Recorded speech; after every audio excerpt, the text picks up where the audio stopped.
Hi, folks. It's Dr. Rowe here. I hope you are well. There's a buzz going on my computer. 1 second.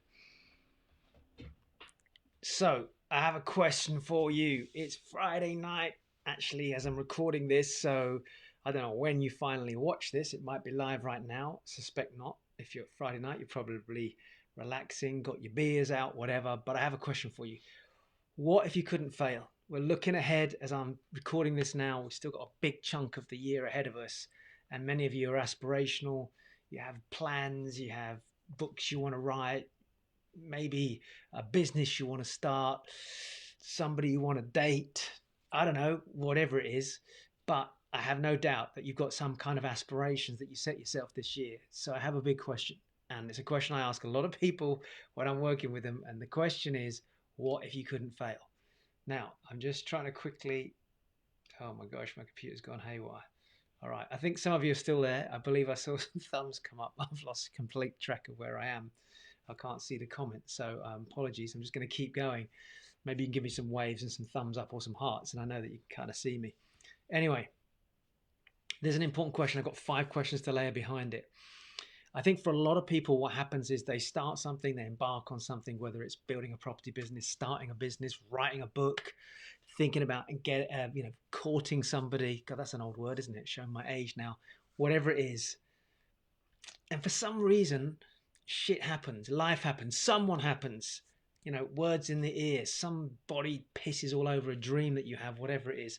And then all of a sudden the doubts come in, the little voice comes in, and then you start to regress back, or you hide away and maybe I'll do it next time, or I'll just put it off. And years ago, we're talking 30 years ago, when I was in my 20s, I actually started a network marketing business, and we sold household products and things like that. I think I was doing my PhD at the time, and it was one of the business ideas that I took on, although network marketing is slightly different as a business model, but it was just something at the time, I was just eager to try something and learn and grow, but also generate some revenue. And the skills I learned from that were immense. And one of the things that was raised early on in that network marketing business from the people that helped me was, what if you couldn't fail? What would you do? Because at the time, I'm in my 20s, I'm approaching people about, do you want to buy a product or a service? Do you want to get into this network marketing business? Whatever it was I was doing at the time. And my head was like, oh my gosh, I'm young. People don't really take me seriously. This might not work. And so they really drilled it into my brain. What if you couldn't fail? What would you do? How would you approach it? And I took that same philosophy into my PhD at the time, because I was going through a tough time. I mean, all sorts of things happened during that period, one of which involved me getting seriously, badly beaten up. In fact, if you looked really carefully, you might see a scar somewhere on my lip here, which was a result of literally my head being smashed against a car, and me ended up in a hospital. I think it was a Friday evening, face all open. And so, these things happened.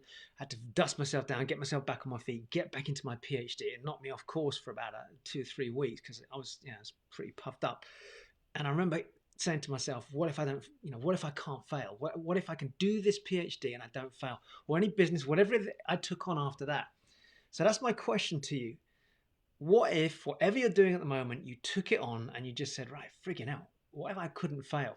So there's 5 important questions that when I'm coaching somebody face to face, actually, a paid client, these are 5 things that I ask them when we get to a point where we're taking a certain action, or we're doing it, whether it's a tiny thing or a big thing.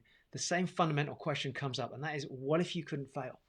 So number 1, what would you do in whatever it is you're doing at the moment? In other words, a project, a business, raising money for your property business, maybe looking to get somebody to come on board with an idea, an invention, or something you've come up with.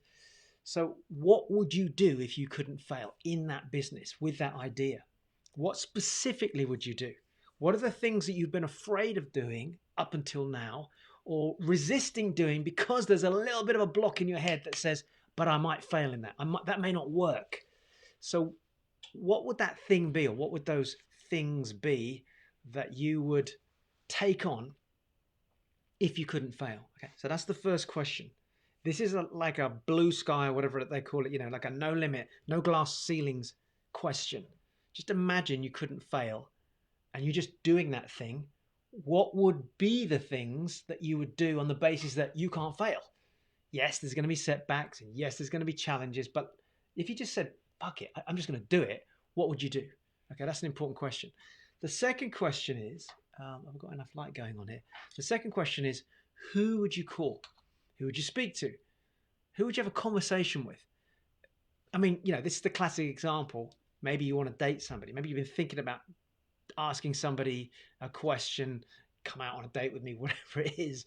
Who would you call? But equally on a business front, maybe you're raising money for your business. It might be for a retail business. You've got to raise some funding to start the business, or it might be a property-related business where you're raising money to come to an angel, to come in from an angel, or joint venture partners.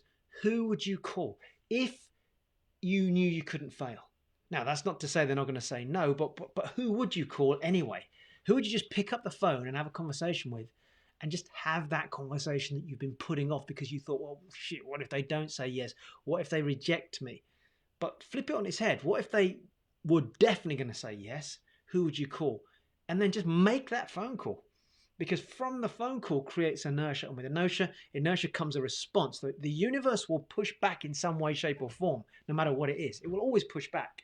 But in the pushing back, we learn from that. We learn from the fact that, it pushed me that way. It pushed me that way. I've got to navigate this slightly differently next time. Point of this exercise is let's just get on with it. Just JFDI or whatever it calls. Just do it. Then what could you say yes to? Or who could you say yes to? Think about that for a minute. If you couldn't fail, who would you say yes to? Have you been approached with ideas?